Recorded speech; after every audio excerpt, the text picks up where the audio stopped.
Ramazon oyini kutayotgan musulmon fuqarolar diqqat qiling. Ramazon oyi sanasi rasman hozir e'lon qilindi. Assalomu alaykum hurmatli tomoshabin do'stlar, kanalimizga xush kelibsiz. Qozog'iston va Qirg'iziston musulmonlari diniy idoralari 2026-yilga muqaddas Ramazon oyi hamda Hayit bayramlarining dastlabki sanalarini ma'lum qildi. Bu haqda Nur Qozog'iston va 24KG nashrlari xabar berdi. Qozog'istonda Ramazon va Qurbon hayiti.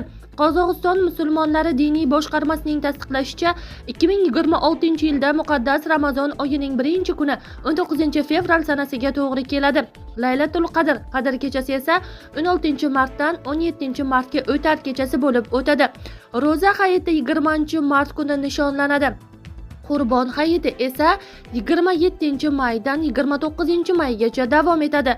Diniy boshqarma hijriy oylarning boshlanishi Xalqaro astronomik tadqiqot markazlari ma'lumotlariga asoslanishini qayd etdi. Shu bilan birga yangi oy ko'rinishiga qarab diniy bayramlarning aniq sanalari bir kunga surilishi mumkinligi haqida qozog'istonliklarni ogohlantirdi deyilgan xabarda.